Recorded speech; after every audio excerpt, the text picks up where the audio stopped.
I've spent hundreds of hours in 7 Days to Die, but never have I touched the world of mods. Darkness Falls is 7 Days' most popular, difficult, and advanced mod, adding things like lasers, classes, and demons!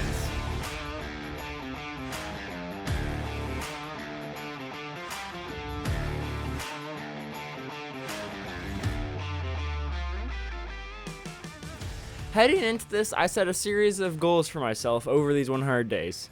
By the end, I will have unlocked the Completionist perk, maxed technology crafting for laser weapons, and conquered the largest building in 7 Days to Die.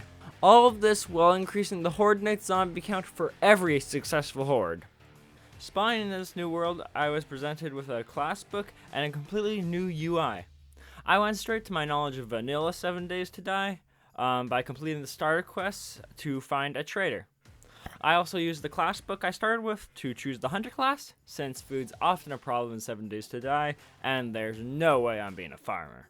Once I arrived at the traders, I spent the day running quests, buried supplies being the only one I could run this day, because it's the only one I could do without dying. Most of the day was pretty trivial, except the mod seems to like me a bit, because it gave me a pump shotgun on day 1. Can't use it because I don't have any ammo, but still have it, and I finished it off by clearing a house and spending the night in there.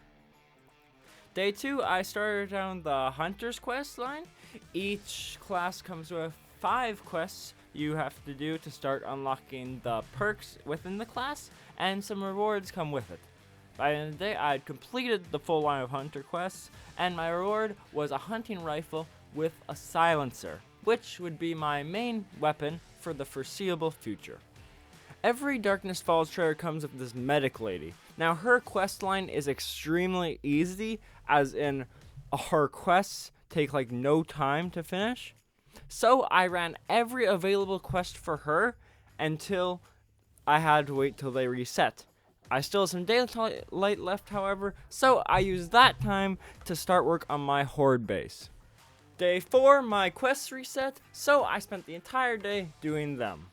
I also did some with Trader Joel, so to use up the last bit of that day. And by day 5, I was finally able to unlock Trader level 2, giving me better quests, better rewards, harder quests though. Also, most of them were far too distant for me to go and do these by foot realistically and be home by nightfall, and it'd be worth it because I could only do like one a day. So I decided to work on the base instead. Day 6, I realized that I actually knew how to make a forge, workbench, and mini bike, so I spent the day working on those. By the time day 6 was over, I had a forge and workbench, but no mini bike yet. The Darkness Falls perks work a bit different. Using a specific item gains you knowledge of that item, and once you have enough knowledge of an item, you can buy its perks. I've been using bladed weapons up until now for melee and decided to dedicate my perks to that in this 100 days. This is good because on day 7 I was able to get a busted Knife Master perk, which heals me 2 points for each successful hit. It will be so useful for the horde if I need to use melee, which I hope I don't.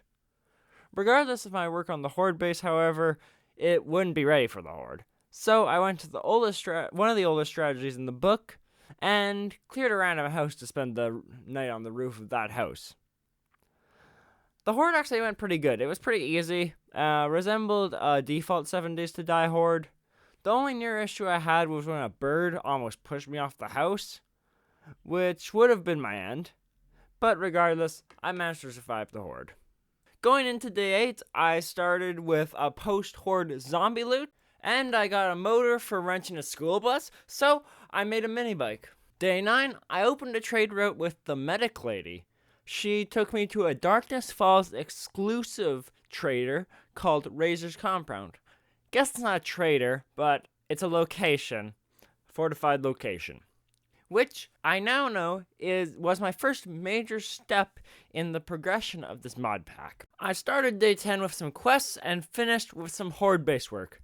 Day 11 was much of the same, while day 12 was all horde base work. I continued doing missions for the medic lady on day 13, and she gave me a goddamn AK. I also finally made a writing desk and a metal workstation. Heading into day 14, I decided I had gone too long without a death in what's supposed to be an extremely difficult mod. So, I upped the difficulty. And the change in gameplay became immediately apparent to me when I was greeted with a horde. Then, I ran out to do a buried treasure, and it spawned 3 fucking Pharaohs, leading to my first death. Then, I tried to run a lady killer, which spawned all Pharaohs, nearly leading to my second death. The Horde Knight continued down this downward spiral, with the zombies chewing through my base and killing me. The main problem was the cobblestone, which, when you have this many zombies, they chew through that stuff like an Irishman chews through taters. By the next horde, I would have to have my base completely concrete if I had a chance at living. Day 15, I got straight to work looking into concrete production. But to craft a cement mixture, I would need a welding torch for my workstation. I checked a couple traders, but no one was selling. So I decided to head to Working Stiff Tools because that would be my best shot at getting it out of loot. But during my loot, I was killed. And then right after the death, I went back to continue looting and got glitched into some sort of tarp awning sort of thing, and was forced to lure a zombie to me and let it kill me to escape. So, I ended day 15 with 2 more deaths. By the third Working Stiff Tools store, I was able to finally find the welding torch, and I headed home to make the cement mixture. Arguably more exciting though, I was able to craft a new class book. So I chose the Survivalist class and spent the whole day doing its quest line. Through day 17, I was able to get all of the major failure points from day 14 concreted. I also was able to build my first big forge and did some trader missions while the cement crafted. Days 18 through 20, I spent working on cementing the horde base and running trader missions while I waited for cement to craft.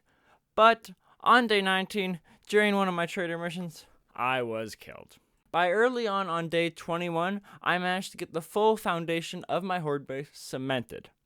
Afterwards, I headed out on a clear trader mission, and there was a goddamn zombie bear just chilling in some back room. The mission was going pretty smooth until 2 huge military zombies attacked and killed me. This death was a lot more significant than any of the other ones prior because it was right before Horde Night.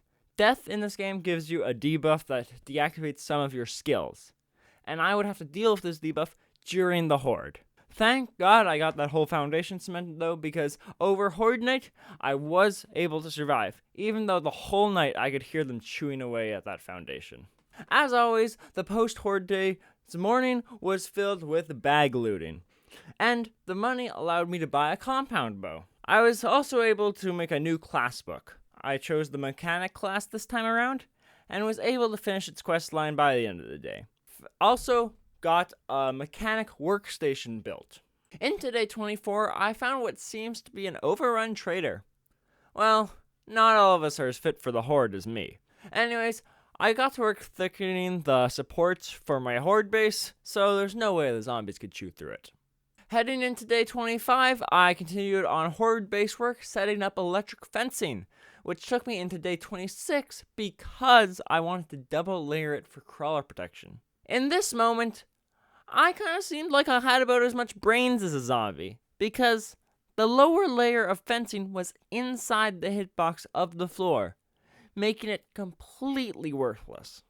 By this point, I had hit that time in every 7 Days to Die playthrough where you're kind of bottlenecked due to lack of steel.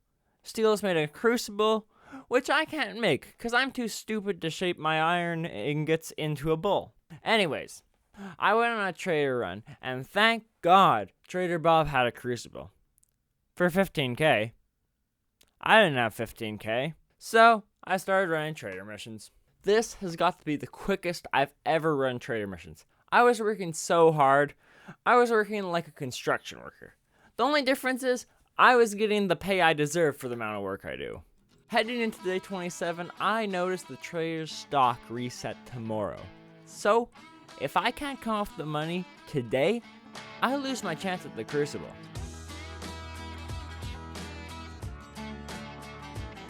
and I did just that. By midday, I had the money and bought the crucible. As soon as I got home, I got to work crafting steel. It's actually easy to make once you have the crucible, it's just hard to get it. Day 28, I pretty much just did a horde prep during the day leading into the horde. The electric fences worked a treat, nothing but night stalkers could get through, and at this stage of the game they only spawn about 3 to 4 night stalkers per night, which I can handle with ease. Overnight, I had an advanced forge crafting, so first thing in the morning I placed that, which I proceeded by heading out to the traders. He had a open trade routes for me, which I chose to do. It took me to Trader Jen's, who also had open trade routes, which took me to Hugh. Hugh had a compound crossbow I really wanted, so I spent the day there, and by the end I could afford the crossbow and bought it. By the time I got home on day 30, 400 steel had smelted. I proceeded to waste the rest of the day in search of a wheel, which I never found. The next morning, I was able to build a chem station and a second advanced forge. I also set up some ceiling fans along the floor of my horde base. Then I proceeded the day making some stairs idiot friendly, just the ones that are in front of my horde base there, and building a fence along the catwalk. I went looting and found a bottle of acid, which was the only thing I needed to craft a wheel. With this final wheel, I was able to build a Dodge Charger to replace my mini bike. Day 32, I was doing more base upgrades. I concreted a ton of it and even made the entrance area steel. And finished the day with another advanced forge. Between days 32 and 33, I actually went on vacation in real life, so coming back on day 33, I kind of forgot what I was doing. But I could remember that getting the base better is never a bad idea. So I just spent the entire day cementing, setting up spikes around this foundation, and I built some into the floor of the catwalk because upside down spikes work the same as right side up spikes. Day 34, I managed to get a coil sniper from a trader mission, but can't make any ammo for it because I'm stupid. Also, I got a farmer class book. Using my newfound farmer abilities the next day, I set up a small garden.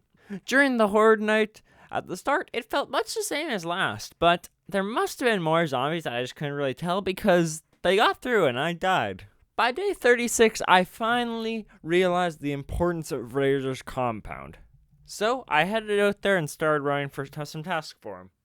By the end of the day, I finally unlocked the task introducing Eve. Turns out Eve lives in the desert, which is fantastic because I've been looking for one for weeks.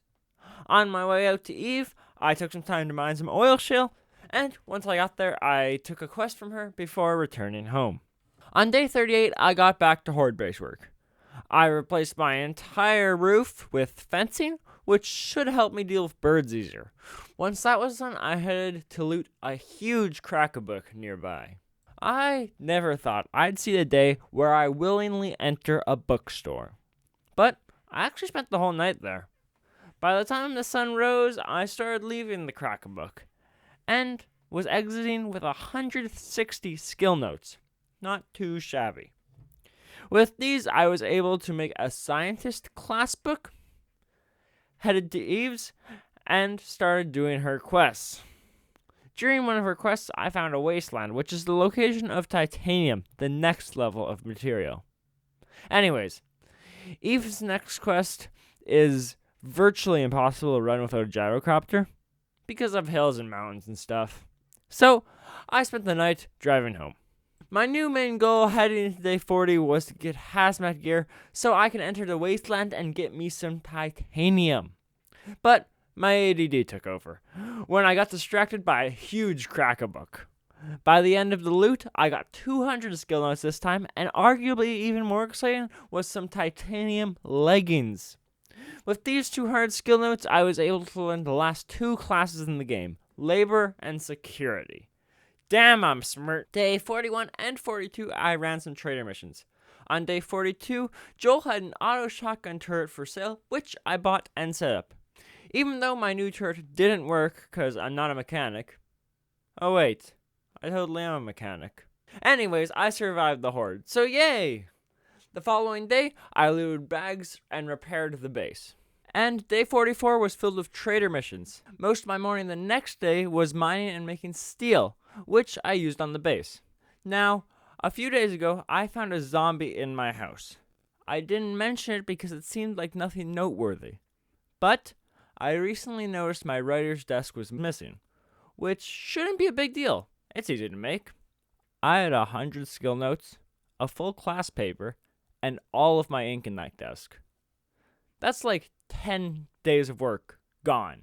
So when I rebuilt the desk, I moved it in hopes that it wouldn't be a target in the future. I started day 46 with some base repairs and trader missions, but when I got home from the missions, my goddamn chicken coop was destroyed. The next day, I set up yet another auto shotgun turret on the horde base, and I actually think I have them working properly this time. Day 48. I took another trader mission, and it brought me to a clear at a Shotgun Messiah factory. This would be my biggest challenge yet, and one of my bigger challenges through this entire 100 days.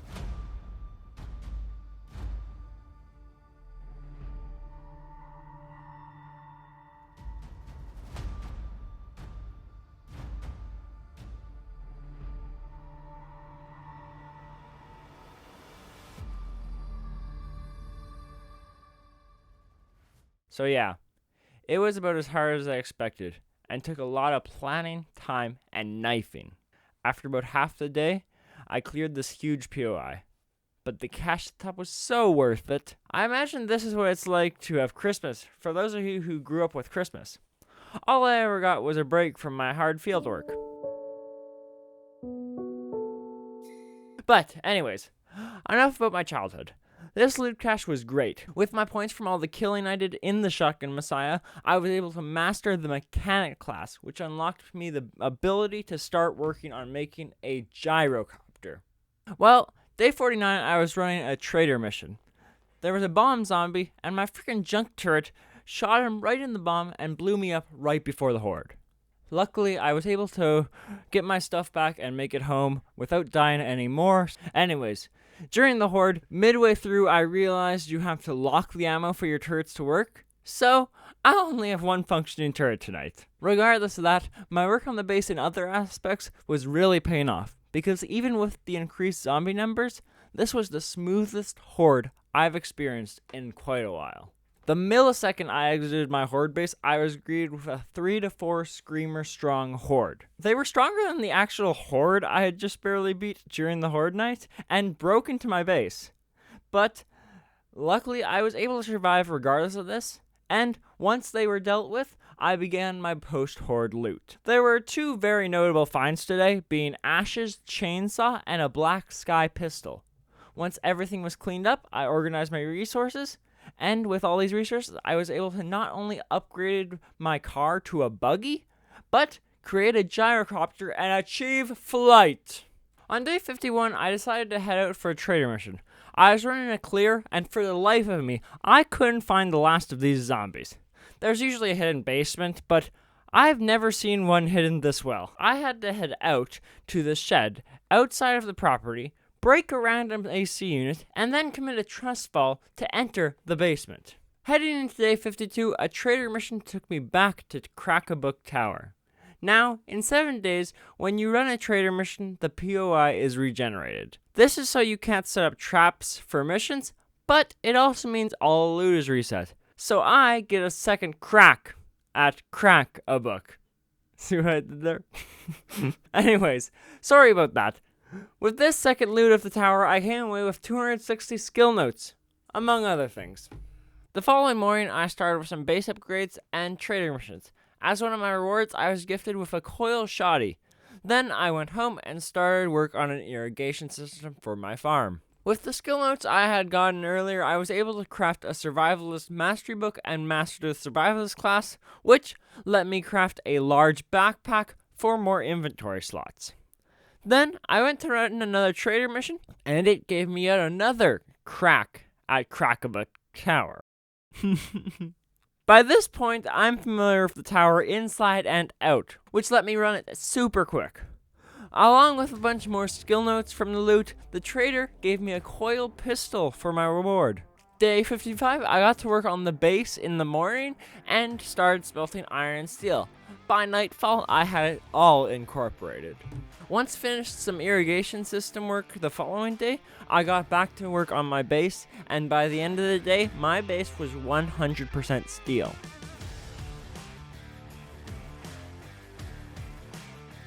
I was once again able to survive the Horde Night because with this new Black Sky pistol, I'm broken. It's so busted at Horde Nights because it gets a 50% damage boost at night, and obviously Horde Nights happen at night.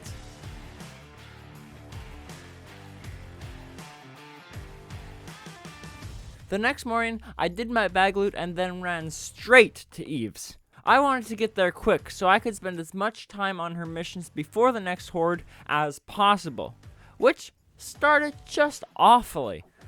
Because halfway there or so, I realized I forgot my hazmat suit and had to fly all the way back home. So by the time I got there with all my equipment, it was the next morning, and I didn't realize this time, but I still didn't have all the equipment I'd need. Since I've wasted a full day, I had to get to work immediately. So I grabbed a quest from Eve, which took me even further away from home, and upon arriving there, I learnt what I had been missing. For this POI, I needed key cards, which means I had to fly all the way back home again to grab key cards. By day 59, I was finally prepped and ready to actually run the mission. I ran it, and the loot was actually really good. Through the first 2 rooms, I already got myself a laser pistol, sword, and multi-tool. Upon returning to Eve, she gave me the quest, meeting Dr. Anne. So, I headed out to do that. First thing the next morning, I took Anne's quest and headed out for that. And let me tell you, this is the hardest quest I've ever run in 7 Days to Die. I had to take my time and be extremely cautious.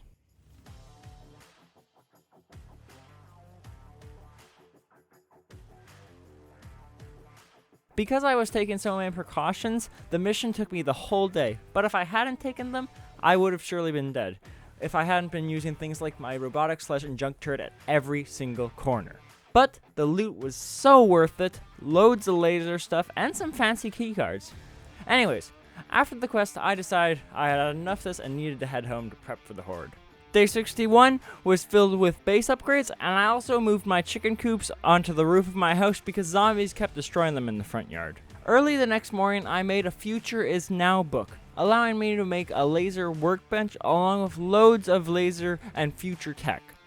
I would need 50 titanium for the laser workbench, so I headed to a nearby wasteland to get myself some of that. The morning of day 63, I was able to start my titanium mining. And it was going well, until randomly about halfway through the day number turned red. This means it's Horde Night, and that also meant I had a book at home because I was very short on time. Due to me not realizing it was Horde Night until halfway through the day, and how long it took to fly home, I couldn't even get my base 100% repaired. But regardless of this, it was holding up. I was actually doing really good, until this happened. So apparently, pulse grenades can't go through zombie puke, which is so stupid, because it's a liquid, and they should easily go straight through it.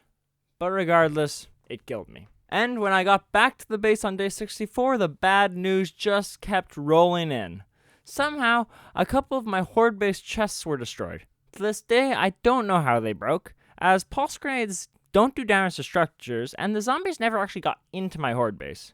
But regardless of how they broke, they still broke, and because of that, I lost a boatload of ammo, meds, pulse grenades, as well as my compound crossbow, titanium axe, and titanium pickaxe.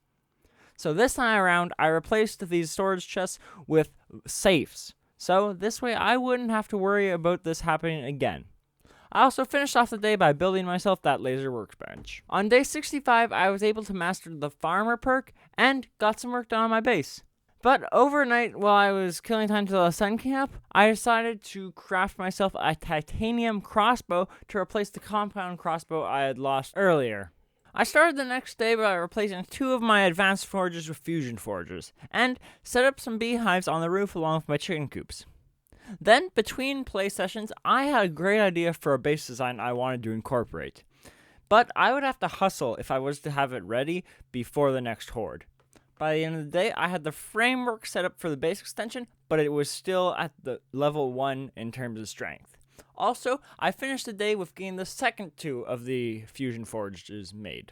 Bright and early on day 67, some dumbass zombie decided to wreck my front lawn. Anyways, I got back to work on the base.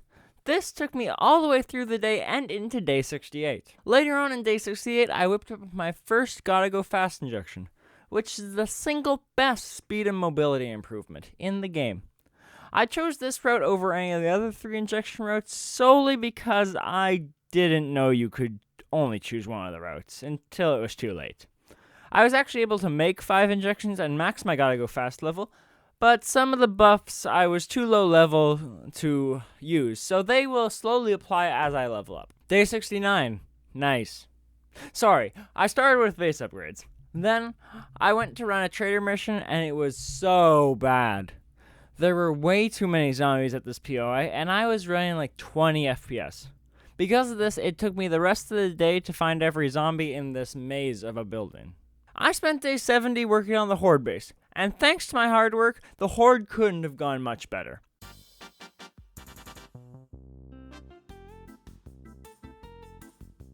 Hardly any of the zombies even got to the electric fencing, never mind actually getting to me. The only minor issue I had was when a piece of the path was broken, and I had to repair it mid-horde. The reason I had to repair this was if zombies can't path to you, they'll break you down, and I can't risk them breaking down all this work. But I have a plan to fix that issue in the coming days. On the morning after the Horde, I ran my normal loot, notably getting a security mastery book, which I used to master to the security class. I was also able to max my physical conditioning and Gotta Go Fast perks. I think I already had my Gotta Go Fast perks maxed, but I maxed my physical conditioning ones today. To fix my base problem, I replaced the pathways I had previously been using with security fencing, which is skinnier than the pathways, so zombies fall off even easier, but can be walked on and projectiles go through it. I think the last path got broken by a zombie spit, so it'll go right through this path. That way I don't have to worry about it breaking. I finished the day by finally making a watch so I can tell time. On day 72, I decided to go back and do lower tier trader missions because all I really want are skill notes. The best 2 locations I found for skill notes is the school and Crack-a-Book Tower. So today I was able to run a mission at the school. It's nice that in this game I'm allowed near the school, since in real life I haven't been able to do that for years.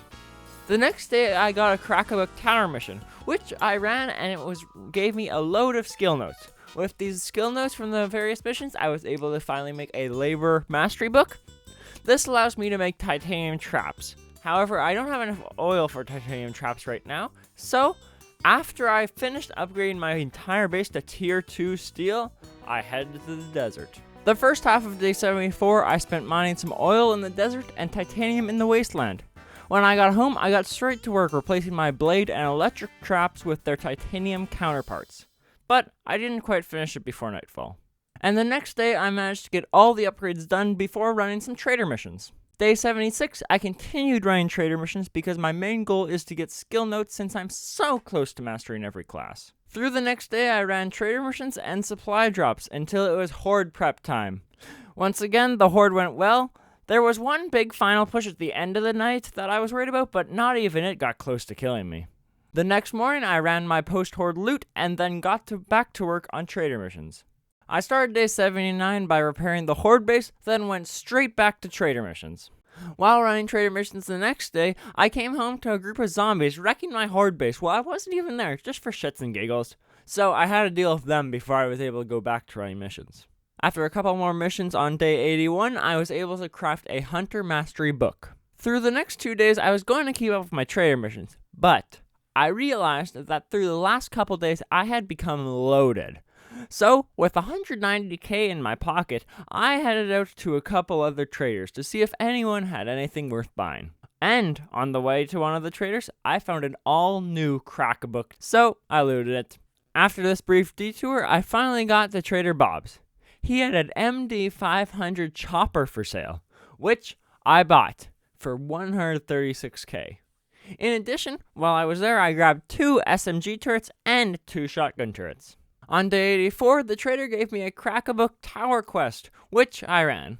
After that, I started horde prep, and honestly my base is pretty OP because I'm kind of getting bored during these hordes. And the next day, I did the post-horde loot and ran trader missions. And after some more missions on the following day, I was able to craft a science mastery book, which means I'm now master of every class. Then I spent the rest of the day repairing the base. Day 87, I decided it was finally time for my base to be maxed. So I put what titanium I had into the base's most important parts, and then headed to the wasteland to restock my titanium. The morning of day 88, I flew home after mining all night. In that time, I managed to collect 150,000 titanium, and after smelting it, my base was 100% titanium.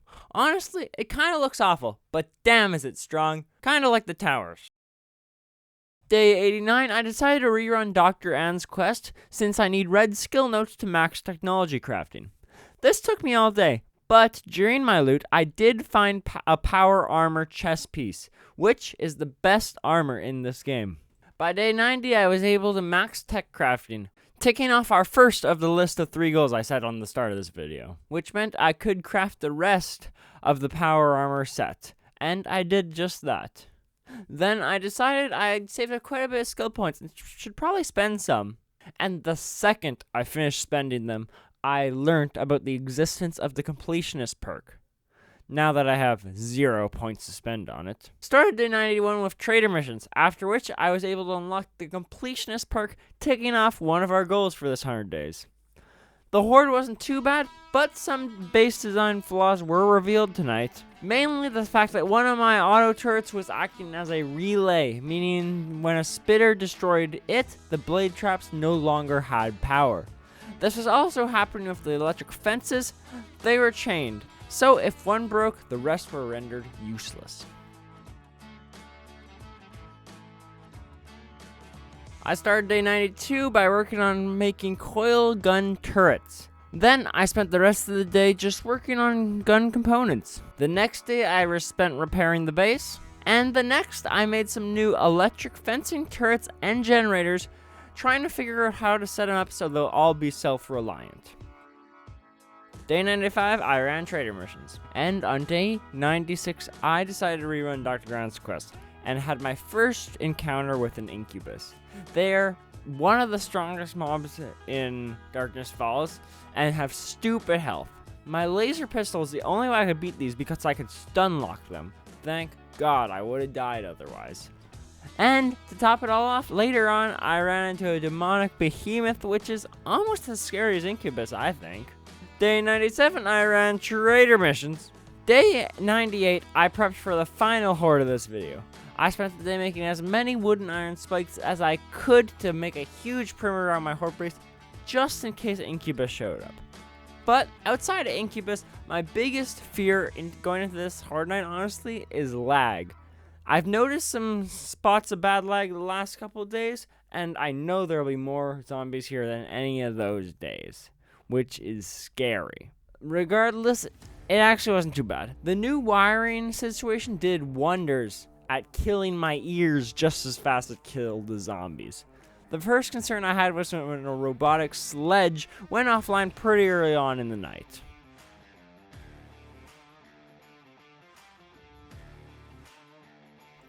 Honestly, the turrets were so good, but so annoying. I listened to music while recording these, and I couldn't even hear the music over my own turrets.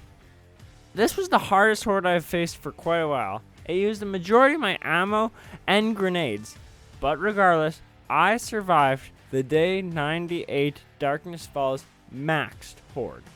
The next morning, the game decided I wanted more horde nights, so it sent endless screamers and subsequent zombie hordes with them. It was almost 10 o'clock by the time I put the final zombie to rest. For reference, horde night ends at 4.